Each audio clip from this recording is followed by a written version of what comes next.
The year was 1554, and the city of Venice was a bustling hub of commerce and culture. But beneath its glittering surface, a dark undercurrent of fear and suspicion ran through the streets. On a stormy night, a small, nondescript ship docked at the city's harbor. The crew, cloaked in heavy cloaks to shield themselves from the rain, quickly unloaded a mysterious wooden chest and carried it to a hidden alleyway. The chest was locked with iron clasps, and the key was held by a man with a stern, weathered face. His name was Immanuel Tremellius, and he was on a mission that could change the course of history. Immanuel Tremellius was not just any man. Born in 1510 in Ferrara, Italy, he was a convert to Christianity from Judaism and a renowned scholar of Hebrew. His journey from a Jewish family to becoming a leading figure in the Reformation was nothing short of remarkable. But it was his latest work that had earned him the attention of powerful and dangerous men. The chest contained a forbidden book, a new translation of the Hebrew Bible into Latin. This was no ordinary translation. It was a radical work that challenged the traditional interpretations of the Church and offered a fresh perspective on the Scriptures. For Tremellius, this was a labor of love and a call to reform. For the Church, it was a threat to their authority and a heretical act. The night was tense. The crew moved with urgency, knowing that if they were caught, the consequences would be severe. The Inquisition was relentless in its pursuit of heretics, and Tremellius was on their list. As they reached the hidden alleyway, they found a waiting carriage. The man with the key, Tremellius, opened the chest and carefully placed the book inside the carriage. He then handed the key to a young, nervous messenger. "Take this to the printer," Tremellius instructed in a hushed tone. "Do not let anyone see you. If you are caught, deny all knowledge of me and this book. Do you understand?" The messenger nodded, his hands trembling as he clutched the key. "Yes, sir, I understand." Tremellius watched as the carriage disappeared into the night, his heart heavy with the weight of the task ahead. The book was his life's work, a bridge between the ancient wisdom of the Hebrews and the modern world of the Reformation. But it was also a dangerous weapon, one that could ignite a fire of change or a fire of persecution. As the rain continued to pour, Tremellius made his way back to his modest lodgings. He knew that the next few weeks would be crucial. The book needed to be printed and distributed before the Inquisition could stop it. If it succeeded, it could challenge the Church's monopoly on religious knowledge and inspire a new generation of reformers. If it failed, the consequences would be dire. But Tremellius was not a man to be deterred by fear. He had seen the power of words to change hearts and minds, and he was willing to risk everything to see his vision realized. The next morning, he sat down at his desk and began to write, his hands steady and his mind focused on the task at hand. The world was about to change, and Tremellius was at the forefront of that change. The forbidden book was just the beginning. The 16th century was a time of great change, especially in the world of religion. New ideas and new ways of thinking were spreading across Europe, challenging the old ways. This period, known as the Renaissance and the Reformation, saw many people, from scholars to rulers, trying to understand and reinterpret religious texts and beliefs. One of the most significant figures during this time was Immanuel Tremellius, a Jewish convert to Christianity who played a crucial role in the Reformation. Immanuel Tremellius, born in 1510 in Ferrara, Italy, was a brilliant scholar. He was known for his deep knowledge of Hebrew, a language that was essential for understanding the Old Testament. Before converting to Christianity, Tremellius was a rabbi, and his expertise in Jewish texts and languages made him a valuable asset to the Christian scholars of the time. His conversion was not just a personal choice, but a significant event in the world of religious studies, as it bridged the gap between Jewish and Christian scholarship. After his conversion, Tremellius moved to Europe, where he became a prominent figure in the Reformation. He taught at various universities, including Heidelberg and Cambridge, and was known for his translations and commentaries on the Bible. One of his most famous works is the Hebrew Catechism, a book that helped Christians learn Hebrew and understand the Old Testament better. This work was important because it allowed Christians to study the Bible in its original language, which was a significant change from the traditional Latin translations. Tremellius's work was not without controversy. Some of his ideas and translations were criticized by both Jewish and Christian scholars. However, his contributions to the field of Christian Hebraism were groundbreaking. Christian Hebraism was a movement that aimed to understand Christian theology through the lens of Jewish texts and traditions.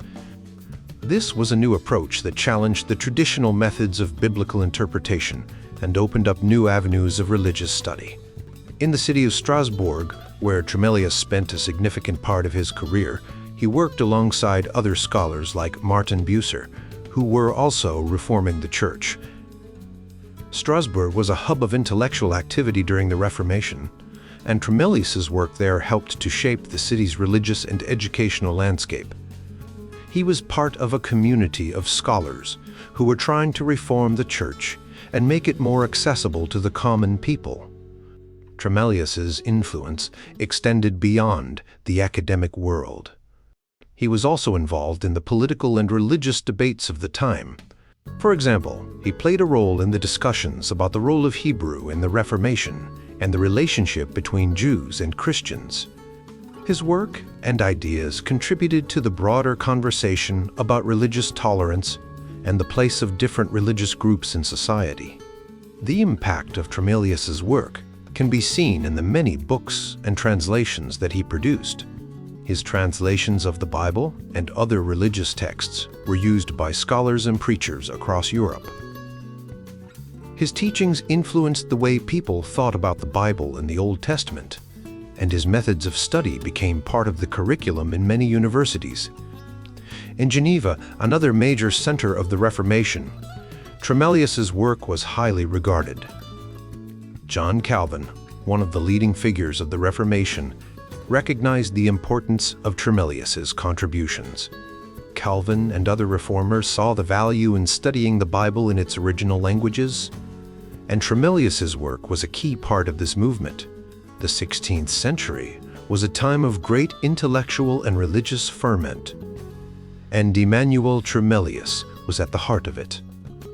His life and work bridged the gap between Jewish and Christian scholarship, and his contributions to the Reformation were significant. Through his translations, teachings, and writings, Tremellius helped to shape the way people understood the Bible and the Old Testament, and his legacy continues to be felt in the world of religious studies today. The world of the Renaissance and Reformation was a place of great change and discovery.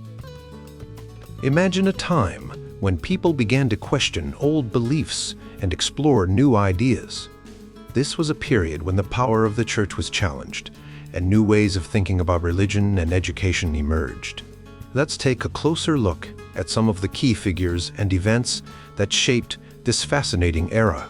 During the Renaissance, which started in Italy around the 14th century, people became more interested in the classical cultures of ancient Greece and Rome. They studied the writings of ancient philosophers and artists, and this led to a revival of learning and creativity. One of the most important aspects of this period was the development of humanism, a movement that emphasized the value and potential of human beings. Humanists believed that by studying the classics, people could improve themselves and society. In Italy, cities like Florence, Venice, and Ferrara became centers of art and learning. Artists like Leonardo da Vinci and Michelangelo created some of the most famous works of art in history. These artists were not just painters or sculptors, they were also scientists and inventors. They believed that understanding the natural world was key to creating beautiful art. As the Renaissance spread across Europe, it also brought about significant changes in education. Schools and universities began to focus more on teaching the classics and encouraging critical thinking. One of the most influential figures in this area was Paul F. Grendler, who wrote extensively about the development of education during the Renaissance. He described how schools in Italy, such as those in Ferrara, created a new style of learning that emphasized the importance of language and literature. The Reformation, which began in the early 16th century, was another major event that changed the world. It started when a monk named Martin Luther posted his 95 Theses on the door of a church in Wittenberg, Germany. Luther criticized some of the practices of the Catholic Church, such as the selling of indulgences, which were supposed to reduce the time people spent in purgatory. His ideas quickly spread, and soon many people across Europe were questioning the authority of the Church. One of the most important leaders of the Reformation was John Calvin, who founded the Calvinist movement in Geneva, Switzerland. Calvin believed in the idea of predestination, which means that God has already decided who will go to heaven and who will go to hell. This idea was very different from the Catholic Church's teachings and led to a lot of debate and conflict. The Reformation also had a significant impact on education. Many reformers believed that everyone should have access to the Bible and be able to read it for themselves. This led to the creation of new schools and universities where students could learn to read and study the Bible. One of the most famous of these was the Academy of Geneva, where students were trained to become ministers and leaders in the Reformed Church. The Reformation was not just about religious changes. It also affected politics and society. In England, for example, King Henry VIII broke away from the Catholic Church because the Pope would not allow him to divorce his first wife. This led to the creation of the Church of England, which became the official religion of the country. The new church had its own practices and beliefs, which were different from those of the Catholic Church. During this time, many people also began to study the Bible in different languages. This was important because it allowed more people to read and understand the religious texts. One of the most famous Bible translators was William Tyndale, who translated the New Testament into English. His work was so influential that it became the basis for the King James Version of the Bible, which is still used today. The Reformation also had an impact on the way people thought about the world. Many reformers believed that the natural world was a reflection of God's creation, and that by studying it, people could understand more about God. This led to a new interest in science and exploration. For example, Johannes Kepler, a mathematician and astronomer, developed new theories about the movements of the planets. His work was influenced by his religious beliefs, and he saw the study of the natural world as a way to understand God's plan. In the end, the Renaissance and Reformation were periods of great change and discovery. They challenged old beliefs, encouraged new ways of thinking, and had a lasting impact on the world. From the art and literature of the Renaissance to the religious and political changes of the Reformation, these movements shaped the way we think about ourselves and the world around us. Nixon's work in 1970 explores the early autograph albums at the British Museum, delving into the personal signatures and inscriptions that have been preserved over centuries. These albums offer a unique glimpse into the lives and interactions of notable figures from the past. Meanwhile, Nieto's research in the same year focuses on Juan de Valdés, a significant figure in the Spanish and Italian Reformation. Valdés's influence and his possible ordination as a priest are central to understanding the religious dynamics of the time. D. Ninam's edited volume, The Church's Use of the Bible, Past and Present, published in 1963, provides a comprehensive look at how the Bible has been interpreted and used throughout history. Bodo Nischen's contributions to the study of the Reformation in Brandenburg and the Palatinate highlight the complex interplay between religious reform and political power. His work shows how confessionalism and absolutism shaped the region during the Second Reformation. Illinois' The Story of Ferrara, published in 1904, brings to life the rich history and cultural significance of the Italian city. Ferrara was a center of art, literature, and religious thought, and Noyes' narrative captures the essence of its Renaissance era. Heiko Obermann's works, such as The Roots of Anti-Semitism in the Age of Renaissance and Reformation and Discovery of Hebrew and Discrimination Against the Jews, delve into the deep-seated prejudices and the complex relationships between Jews and Christians during this period. The reception and influence of the Italian Reformation in England, explored by Anne Overell, shed light on how ideas and religious movements crossed borders. Overell's articles on Peter Martyr and Francesco Spira provide nuanced insights into the lives and works of these influential figures. Hilmar M. Pabel's re-examination of Erasmus of Rotterdam's relationship with Judaism challenges previous assumptions and offers new perspectives. J. I. Packer's analysis of Calvin's theological contributions, found in John Calvin. A biography emphasizes Calvin's role in shaping Protestant thought. Marianne Pade, Lene, Waj, Peterson, and Daniela Cuerta's edited volume, La Corte di Ferrara e il suo mecenatismo, highlights the court of Ferrara's patronage of the arts and its cultural significance. Calvin's commentaries on the Bible, as discussed by T.H.L. Parker, reveal his deep engagement with scriptural texts and his influence on biblical interpretation. Louis B. Pascoe's work on the Council of Trent and Bible study examines the humanist approach to Scripture and its impact on the Counter-Reformation. Ludwig Pastor's extensive History of the Popes provides a detailed account of the papacy's role during the Reformation. Alessandro Pastor's study of Marcantonio Flaminio offers a biography of a significant religious and literary figure in 16th century Italy. Raoul Patri's biography of Philippe Duplessis. Mornay explores the life and political career of a key Huguenot leader. John B. Payne's articles on Erasmus and Lefebvre d'Etaples as interpreters of Paul's letters provide valuable insights into their exegetical methods. Jaroslav Pelikan's The Reformation of the Bible examines the profound impact of the Reformation on biblical scholarship. Peter's essay on Calvin and Louis Boud's translation of the Psalms highlights the importance of biblical translations in the Reformation. Andrew Petgrie's works on foreign Protestant communities, the Dutch Revolt, and the cultural aspects of the Reformation offer a broad perspective on the movement's impact across Europe. The Reformation's influence on universities and the development of Reformed Protestantism in various regions, as discussed by Menna Prestwich, shows the multifaceted nature of religious reform.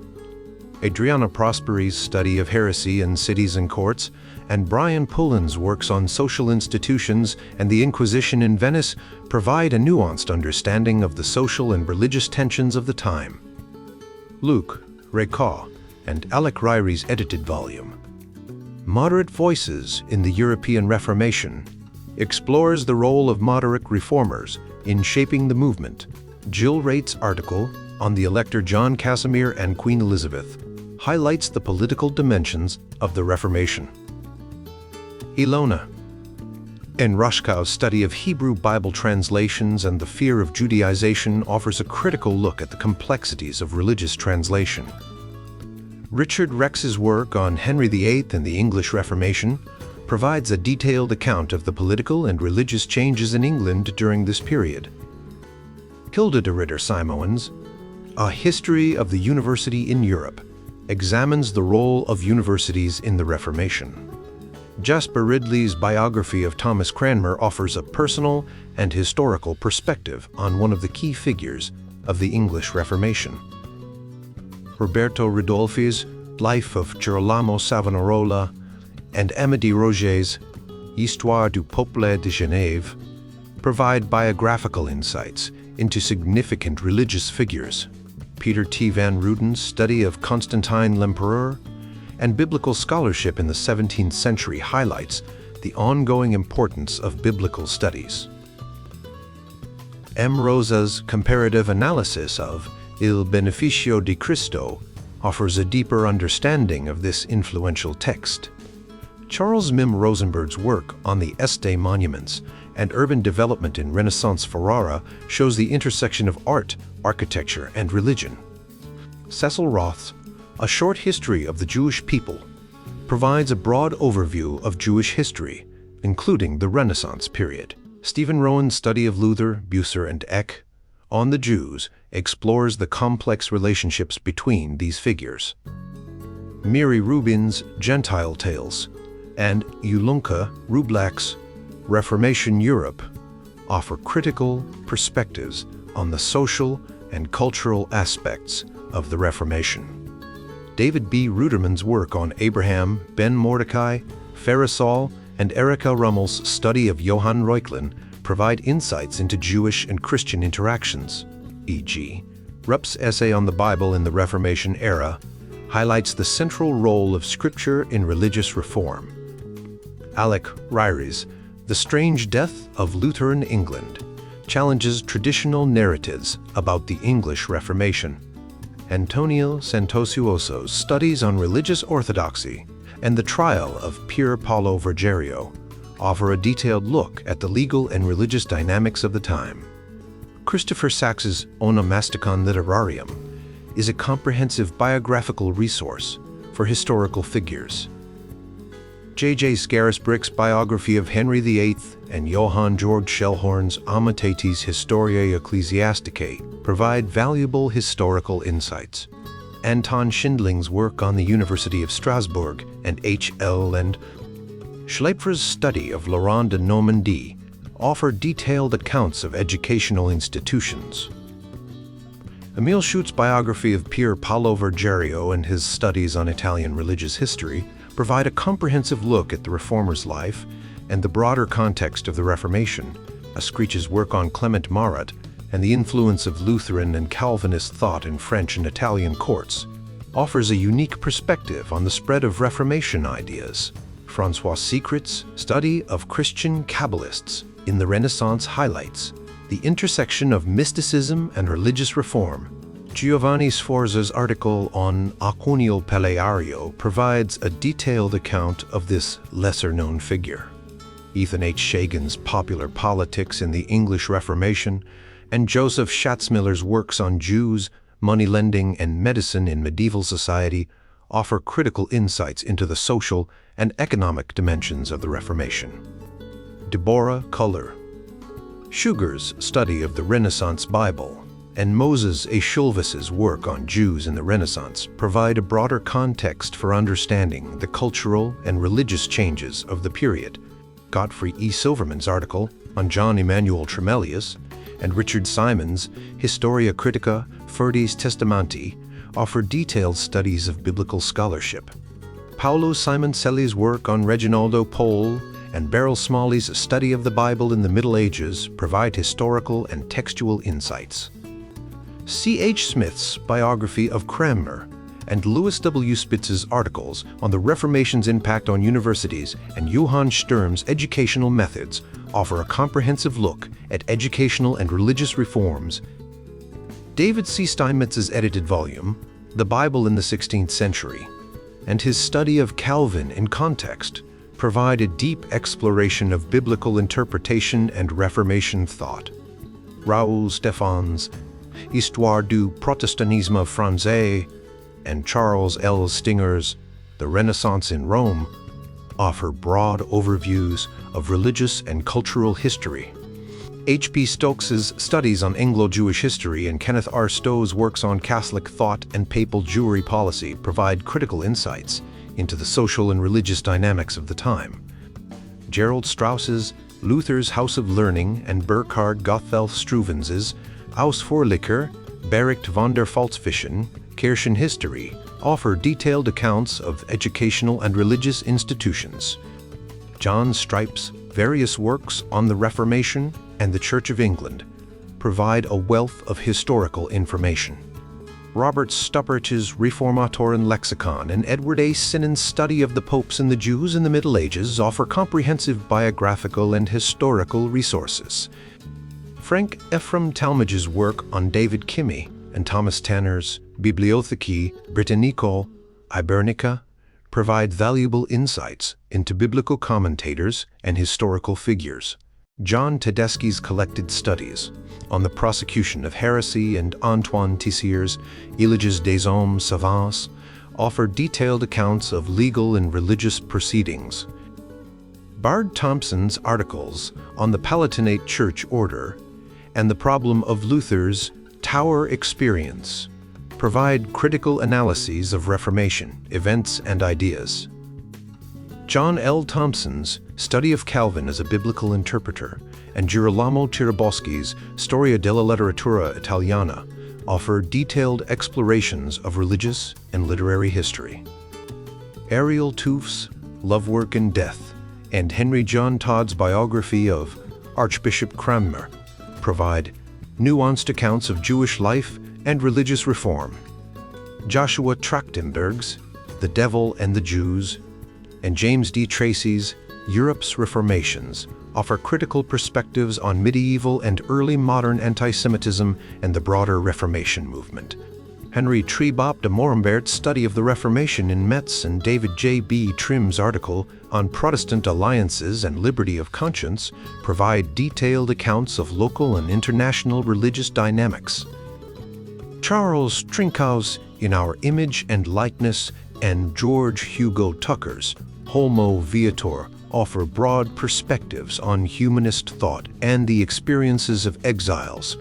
Thomas Tui's Herculean Ferrara and the Universität Heidelberg, 1386 to 1961, provide detailed historical accounts of cultural and educational institutions. John Venn and J. A. Venn's Alumni Cantabrigienses and Valdo Vinay's study of Il Beneficio di Gesù Cristo offer comprehensive biographical and historical resources. Dirk Weiser's edited volume on the Reformation in the Palatinate and Bernard Vogler's article on Theodore de Beza's correspondence provide detailed accounts of religious and political interactions. Henri Vessimier's Histoire de l'Église réformée du Pays de Vaud and John Walker's Bellini and Titian et Ferrara offer detailed explorations of religious and artistic history. Donald Weinstein's Savonarola and Florence and Hermann Weiser's articles on the University of Heidelberg provide critical insights into religious and educational institutions. Roberto Weiss's The Renaissance Discovery of Classical Antiquity and François Wendel's Calzin offer broad overviews of cultural and religious history. Eric Wenecker's and Jeffrey Wigoder's articles on John Immanuel Tremellius provide detailed biographical and historical insights. Robert J. Wilkinson's work on the origins of Syriac studies and his forthcoming article on Tremellius's Syriac New Testament edition offer valuable contributions to the study of biblical languages and translations. These works collectively provide a rich and multifaceted understanding of the Reformation and its broader cultural, social, and religious impacts. Immanuel Tremellius was a man of many roles: a Jew, a convert, an Italian, a diplomat, and a teacher. His life was a fascinating journey that took him from the streets of Ferrara to the halls of academia in England and beyond. Let's dive into the different facets of his life and the significant impact he had on the world of Christian Hebraica and Reformed Protestantism. Immanuel Tremellius was born in Ferrara, a vibrant city in northern Italy. Ferrara was known for its tolerant attitude towards Jews, a rarity in those times. The d'Este family who ruled Ferrara were relatively open-minded and allowed Jews to live and practice their religion more freely than in many other parts of Europe. This environment provided Tremellius with a unique opportunity to study and excel in his Jewish faith and scholarship. From a young age, Tremellius showed a keen interest in languages and the scriptures. He studied Hebrew, Aramaic, and other Semitic languages, which would later prove invaluable in his career. His early education was deeply rooted in Jewish tradition, but he also had a broader intellectual curiosity that would lead him down a path of transformation.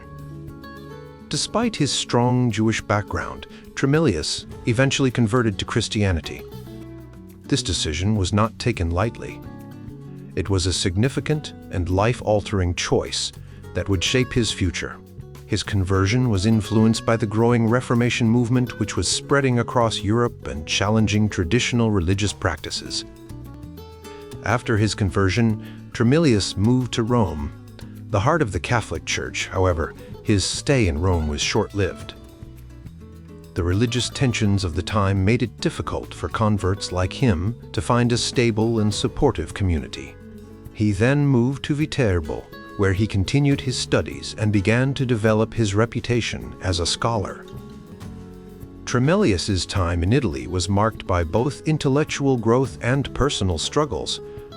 He was part of a community of scholars and thinkers who were exploring new ideas and challenging old doctrines. This period of his life was crucial in shaping his academic and religious views. In Viterbo, he studied under some of the leading scholars of the time and began to develop his interest in Christian Hebraica, the study of Hebrew and Jewish texts from a Christian perspective. This field was gaining traction as more and more Christian scholars sought to understand the roots of their faith through the original Hebrew texts. However, the religious and political climate in Italy was increasingly hostile towards converts and reformers. Tremellius faced discrimination and suspicion, which eventually forced him to leave Italy and seek refuge elsewhere. Tremellius's flight from Italy was a turning point in his life. He first found refuge in Strasbourg, a city known for its tolerance and support of Reformed Protestantism. Here, he met many influential figures of the Reformation, including Martin Bucer and Wolfgang Capito. These encounters had a profound impact on his thinking and solidified his commitment to the Reformed cause in Strasbourg. Tremellius also began to teach. He was appointed to a position at the city's gymnasium, where he taught Hebrew and other Semitic languages. His teaching skills were highly regarded, and he quickly became a respected figure in the academic community. Tremellius's talents did not go unnoticed. He was eventually invited to teach at the University of Cambridge in England. This move marked a significant shift in his career. In Cambridge, he joined a community of scholars who were deeply engaged in the Reformation and the study of the Scriptures. One of his most notable works during this period was the Chaldean and Syriac grammar, a comprehensive guide to these languages that became a standard text for students of Semitic studies. His work on the New Testament in Syriac also contributed significantly to the understanding of the original texts. Tremellius's role as a diplomat was also important. He used his connections and influence to support the Reformed cause and to promote religious tolerance. His efforts helped to strengthen the ties between the academic and religious communities in England and the continent. Tremellius's personal life was not without its challenges. He was married to Elizabeth de Grunay, a woman who supported him through his academic and diplomatic endeavors. They had a family together, and his children also pursued academic and religious paths. Despite the challenges, Tremellius's family provided a stable and supportive environment that allowed him to focus on his work. His wife's influence was particularly significant, and she played a crucial role in his personal and professional life. Immanuel Tremellius's contributions to Christian Hebraica and Reformed Protestantism were profound. His work on Hebrew and Syriac languages helped to bridge the gap between Jewish and Christian scholarship, fostering a deeper understanding of the Scriptures. His academic contributions and diplomatic efforts also played a crucial role in the spread of Reformed ideas across Europe. Today, Tremellius is remembered as a pioneering figure in the study of Semitic languages and a dedicated teacher and scholar. His life and work continue to inspire those interested in the intersection of Judaism and Christianity, and his legacy remains a testament to the power of intellectual curiosity and the pursuit of knowledge. Immanuel Tremellius's journey from a Jewish scholar in Ferrara to a respected teacher and diplomat in England is a testament to his intellectual and personal resilience. His contributions to the study of Hebrew and Syriac languages, as well as his role in the Reformation, have left an indelible mark on the academic and religious world. His life story is a reminder of the importance of bridging different cultures and traditions in the pursuit of knowledge and understanding. As we reach the end of this journey, we've followed the life of a remarkable scholar and the impact of his work during a time of great change in Europe. From Strasbourg to London, Cambridge, and beyond, this person moved through different cities, each leaving a mark on his life and work. His travels weren't just about finding a place to live. They were about finding a place to contribute. In London, he struggled to find a job, but his determination led him to Cambridge, where he thrived. His time in Zweibrücken and Hornbach, though brief, showed his adaptability and the respect he earned from those around him. When he was offered a post in Geneva, it was a testament to his growing reputation and the value of his work. His move to Heidelberg was a significant turning point. There, he spent many years teaching and writing, creating works that would influence generations to come. His writings, including his commentaries on the Bible and his grammatical works, were not just academic exercises. They were bridges between cultures and languages, helping to spread knowledge and understanding. In Sudan, he continued to teach and write, passing on his knowledge to students who would carry his ideas forward. His work on the Bible, especially the New Testament and the Old Testament, was groundbreaking. He not only translated these texts, but also provided detailed annotations, making them accessible to a wider audience.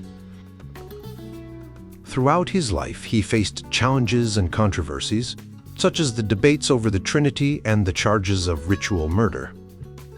But he remained committed to his work, always seeking to deepen his understanding and share it with others. His legacy is not just in the books he wrote, but in the students he taught and the ideas he inspired. His contributions to grammar, theology, and biblical studies continue to be studied and appreciated today. He was a bridge between the old and the new, a scholar who helped shape the Reformation and the modern world.